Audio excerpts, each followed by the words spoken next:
benshi bashobora kuba batabizi ariko nanone burya Burundi butunze abagwizatunga mpuzamahanga bakomeye muri Afrika ndetse no kwisi yose batunze za miliyari nyinshi cyane ariko kandi bakagira ubutunzi nk'ubwo biciye mu nganda zabo bishingiye ubwabo ziteye imbere cyane ku rwego mpuzamahanga n'inganda ziteye imbere koko ivyo kandi bigatuma zigira akamaro gakomeye cyane mu gihugu mu guteza imbere Burundi bigatuma umusaruro w'indani mu gihugu wiyongera cyane n'inganda zitanga akazi kenshi mu Barundi ndetse kandi zigatuma n'ivyimbuka mu Burundi bigira agaciro mu bisanzwe twese turabizi neza ko inganda zifise akamaro kenshi mu butunzi bw'igihugu.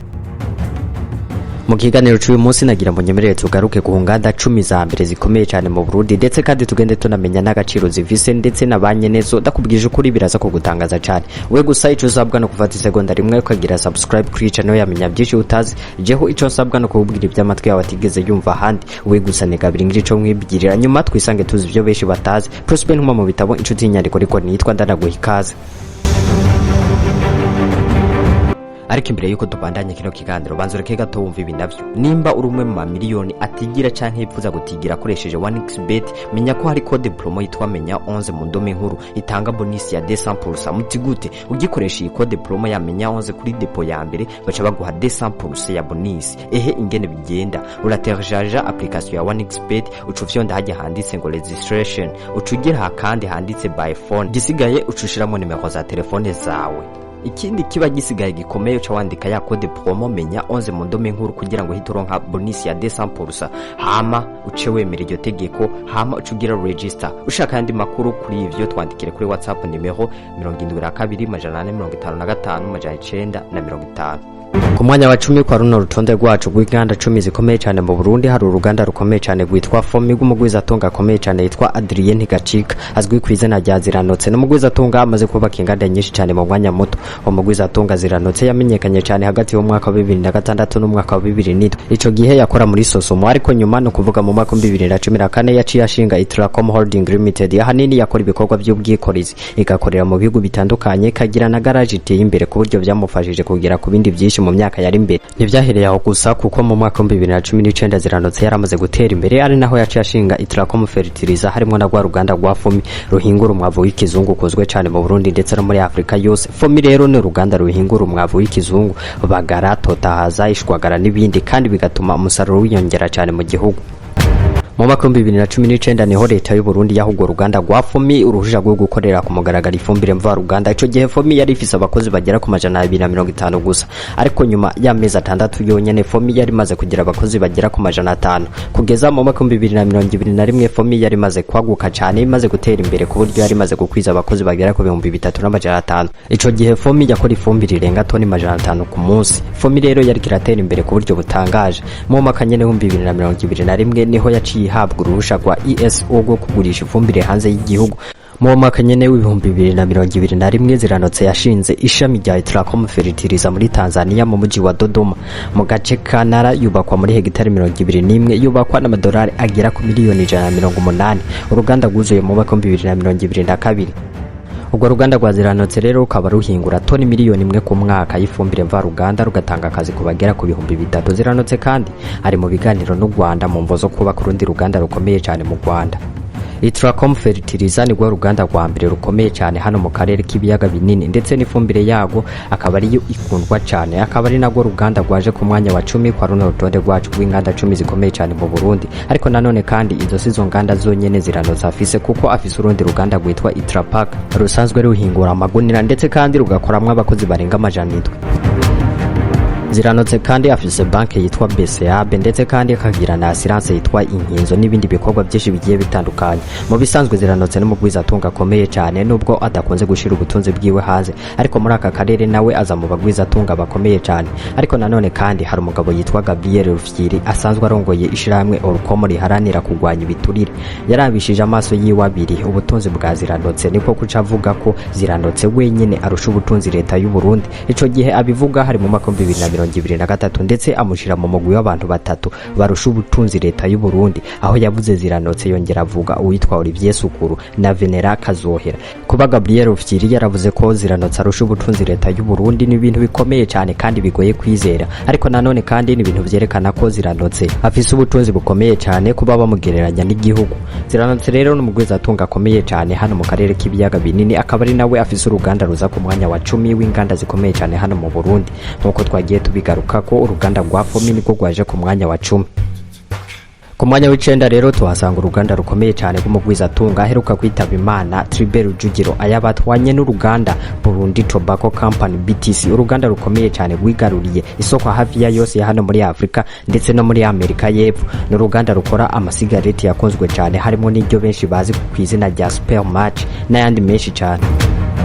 BTC rero n'uruganda rukomeye cyane rwinjiza amahera menshi cyane guyu nyakwigendera Tribert Rujugiro ayabatwa, afise inkomoko mu Rwanda ibutsare mu majepfo y'u Rwanda. Yavutse mu mwaka w'1941 aza kuva mu Rwanda ahunze intambara yiyizira mu Burundi, ari naho yatanguriye ubucuruzi bwiwe buto adandaza amavuta, itabi n'utundi tuntu tugiye dutandukanye. Buke nyuma y'igihe niho yaca aronka iciyumviro cyo kubaka uruganda ruhingura itabi. Mu mwaka w'1970 niho yaca ashinga uruganda rwa mbere rwakora itabi muri aka karere, yarushinze mu Burundi rwitwa Premier Tobacco Company canke Burundi.batunze Company. Ubwo ruganda rero rwahingura itabi rivuye indani mu gihugu c'u Burundi. Iryo tabi rero ryimbuka mu Burundi ngo ryari riryoshe cyane ku buryo ryakunzwe cyane rigakwira hose muri Afrika. Iyo niyo ntambwe ya mbere y'ubutunzi bwa Tribert Rujugiro. Yarungutse cyane bituma yubaka ikintu gikomeye cyane, Pan Africa Tobacco Group, societe nini cyane mu nganda zihingura itabi ku mugabane wose wa Afrika. Mwibuke kuva ku tuntu yatanguye yadandaza mu Burundi gushika ku ruganda rwa mbere rukomeye cyane muri Afrika yose. Tribert Rujugiro inyuma yo gushinga Pan Africa Tobacco Group, ubwo ruganda rwakwiye Afrika yose nzima, harimo Afrika y'Epfo, Angola, Nigeria, Uganda, Tanzania n'ahandi henshi cyane. Ubutunzi bwa Rujugiro bwaciye buduga cyane bugera kuri za miliyari nyinshi cyane, ariko naho byari bimeze uko hari ibibazo byinshi cyane yagiye ahura navyo. Nko mu mwaka wa 2009 igihugu c'u Rwanda camwagirije kudatanga amakori. Ivyo rero byatumye ibikorwa bye bifatirwa na leta y'u Rwanda, harimo n'uruganda rwa Nyarutarama. Leta y'u Rwanda kandi yamufatiye imitungo myinshi cyane, amazu, amasoko, amabanki n'ibindi. Ariko rero kandi naho itabi yakora ariko gica abantu benshi cyane buri mwaka. Hari ibikorwa by'iterambere Rujugiro yagiye arubaka nk'amashuri, amavuriro, yubaka amabombo y'amazi meza, amabarabara, ndetse anashinga na Tribert Rujugiro ayabatwa Foundation yo gufasha mu bijanye n'uburezi n'iterambere. Tribert Rujugiro rero yakunze kwibera muri Afrika y'Epfo, ariko aza gupfira i Dubai mu mwaka 2024 afise imyaka 83.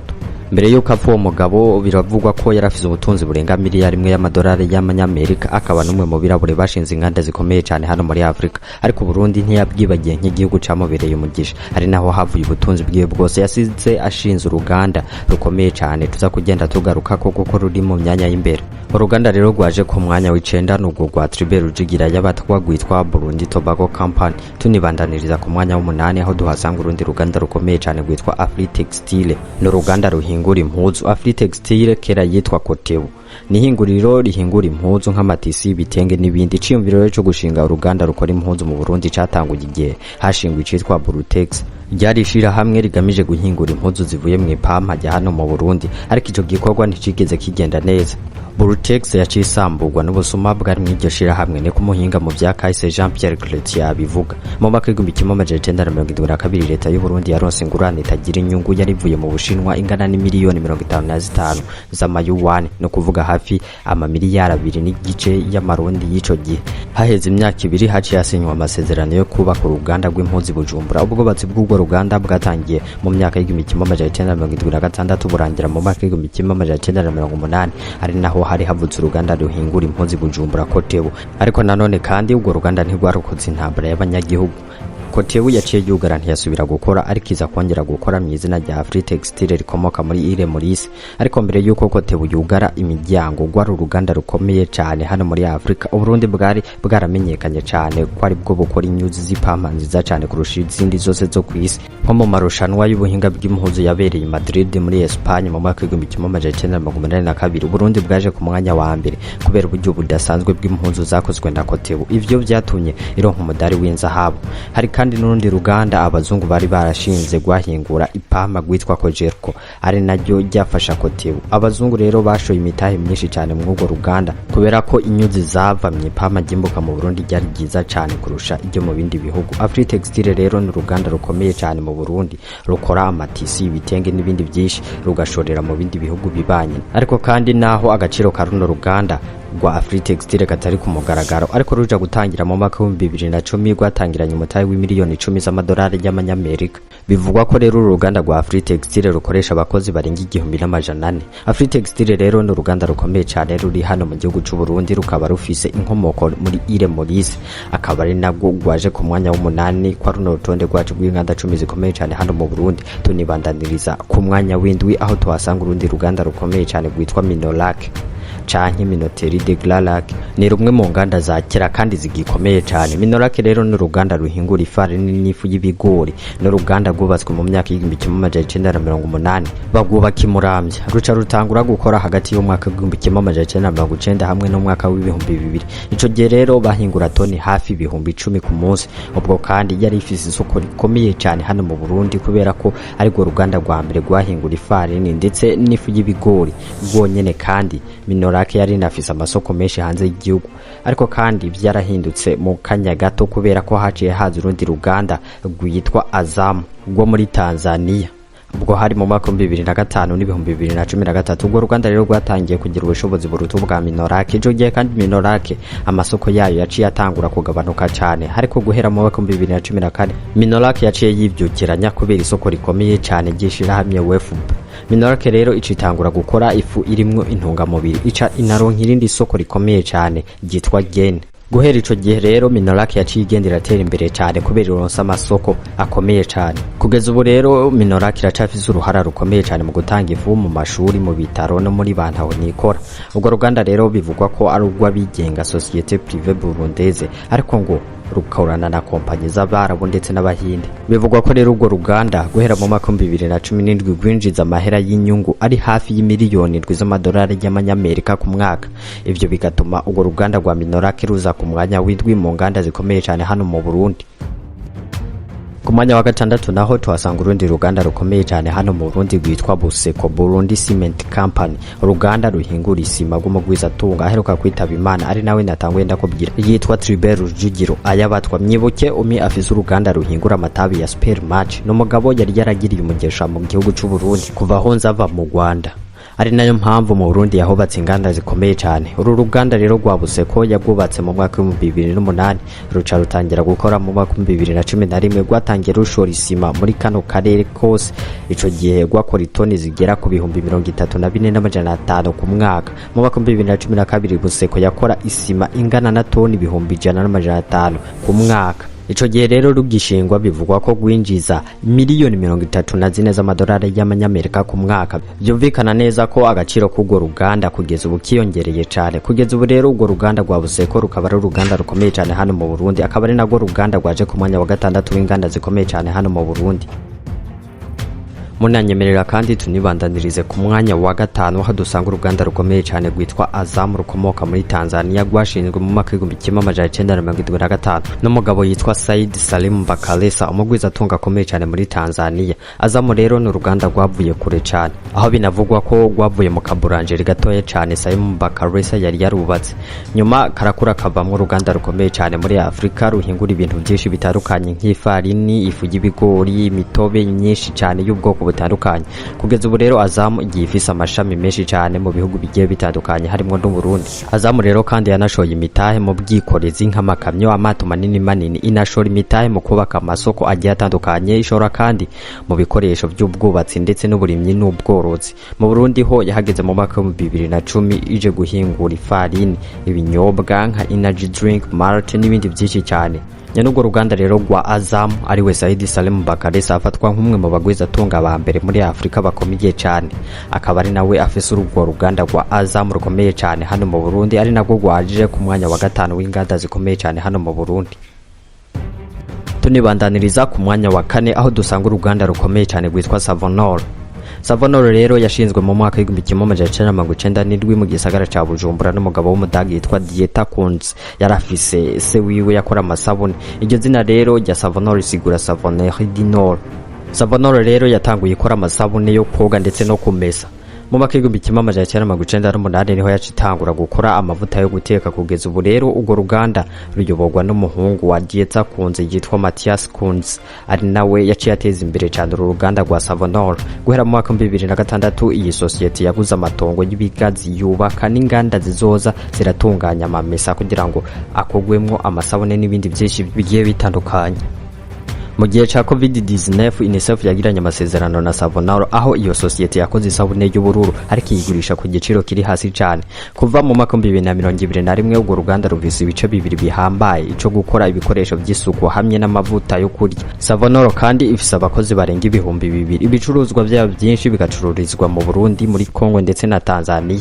Savonoro rero kugeza ubu ifise amahegitare arenga 800 y'ibigazi, ikagira amashami menshi cyane agiye atandukanye. Kugeza ubu rero Savonoro irungika 20% by'ivyikora mu mahanga. Uruganda rwa Savonoro rukaba ari uruganda rukomeye cyane hano mu Burundi, rukaba ari nabwo gwaje ku mwanya wa kane w'inganda zikomeye cyane mu Burundi. Tunibandaniriza ku mwanya wa gatatu aho duhasanga uruganda ruzwi cyane kandi rukomeye cyane mu Burundi n'uruganda rwitwa Sosumo. Mu mwaka w'1970 leta y'u Burundi yari ifise umugambi wo kugabanya ivyo yinjiza mu gihugu bivuye hanze harimo n'isukari. Habaye ubushakashatsi n'ivyigwa vyerekeye igice ca Moso mu ntara ya Rutana, babona ko ibikaju byohaba kubera isi yaho yari iryoshe. Itariki 13 mu Kakaro mu mwaka w'1982 niho hashingwa uruganda Sosumo ku mugaragaro. Yari societe mixte, no kuvuga ko leta y'u Burundi yari ifise imitahe hamwe n'abanyamitahe bagiye batandukanye bakomoka mu mahanga. Ibikorwa byo kubaka Sosumo byatangiye mu mwaka w'1984 bihera mu mwaka w'1987. Uruganda ruca rutangira gukora mu mwaka w'1988 kugeza mu mwaka w'2013. Sosumo yahingura toni 25,000 ku mwaka. Kubera ibibazo bimwe na bimwe byagiye byibonekeza muri urwo ruganda rwa Sosumo, mu mwaka w'2018 harigeze kuvuga ko leta iri kiragira inama y'ukuntu Sosumo yo kwinjizwamo abanyamitahe bigenga. Bityo rero leta igasigara ifise imitahe mike cyane muri Sosumo. Sosumo rero kugeza ubu ifatwa nk'uruganda rukomeye cyane mu Burundi, ari nabwo ruza ku mwanya wa gatatu w'inganda zikomeye cyane mu Burundi.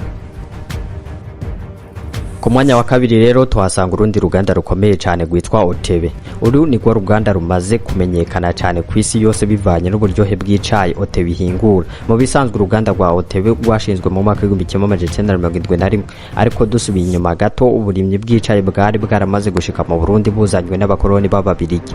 Ababirigi bumva uburyohe bw'icayi cera mu Burundi burenze cyane, nibwo mu mwaka w'1960 batangura gutera icayi ku misozi hanamye kugira ngo kize kirinjiza amadevize mu gihugu. Batanguye kugitera Teza, Gwegura, Tora n'Ijenda n'ahandi henshi hatandukanye. Nibwo rero itariki 30 Nyakanga mu mwaka w'1971 hashinzwe Otebe Office d'Ité du Burundi. Mu mwaka w'1980 Otebe yabandanije kwaguka itera imbere cyane, ari nako igenda yinjiza amadevize atari make mu gihugu.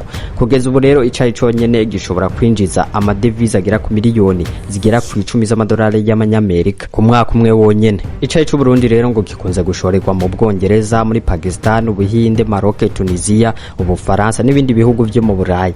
Icayi cy'u Burundi rero ngo nico gikozwe cyane mu Burayi ndetse n'ahandi henshi hagiye hatandukanye. Otebe nayo igihingura akaba ari nayo yaje ku mwanya wa kabiri w'inganda zikomeye cyane mu Burundi. Mbega ukeka ko ku mwanya wa mbere haza uruhe ruganda? Ku mwanya wa mbere rero hari uruganda rukomeye cyane kandi rurambye cyane ruruta izindi nganda zose ziri mu Burundi, Braludi Brasserie et Limonaderie du Burundi. Ni uruganda rukomeye cyane rukorera ngaha mu gihugu cy'u Burundi. Mu bisanzwe uruganda rwa Heineken nirwo rufise imigabane myinshi cyane mwa runo ruganda rwa Braludi, kubera ko Heineken ifise 70% by'imigabane yose ya Braludi, mu gihe leta y'u Burundi yo ifise 30% by'imigabane ya Braludi. Nkuko rero ubyumvise Heineken ni ifise imigabane myinshi cyane muri Braludi. Mu bisanzwe Heineken ni societe mpuzamakungu yamenyekanye cyane mu guhingura inzoka z'ubwoko bwinshi bugiye butandukanye. Heineken kandi ikomoka mu gihugu c'Ubuholande mu mwaka w'1864 yashinzwe n'umugabo yitwa Gerard Adrian Heineken. Kugeza ubu rero urwo ruganda n'ugumuryango w'aba Heineken. Tugarutse rero gato kuri Bralud yashinzwe mu mwaka w'1955 ishingwa n'abakoloni b'Ababiligi. Nibwo ruganda rwari rukomeye cyane mu zashinzwe mbere y'uko Burundi bwikukira. Bralud rero isanzwe ihingura inzoga zisembuye n'izidasembuye nka Primus, Amstel. Heineken yo yatanguye guhingurwa muri Bralud guhera mu mwaka 2014. Bralud kandi ihingura Coca-Cola, Vitaro n'ibindi binyobwa byinshi cyane bigiye bitandukanye bikunzwe cyane muri aka karere. Kugeza ubu rero Bralud niyo yinjiza amahera menshi cyane mu nganda zose ziri mu Burundi. Bralud rero ikaba ifise akamaro gakomeye cyane mu Burundi. Ariko mbere na mbere yuko nsoza kino kiganiro ndagirenda kwipfurize kuzoshika ku ndoto zawe wipfuza. Yari Prosper Ntuma mu bitabo inshuti nyandiko niko nitwa. Ico ndagusaba no gufata isegonda rimwe kugira subscribe kuri channel yamenya byinshi utazi kugira ngo uzozora hongokera ubumenyi bwinshi bugiye butandukanye. Ciao ciao.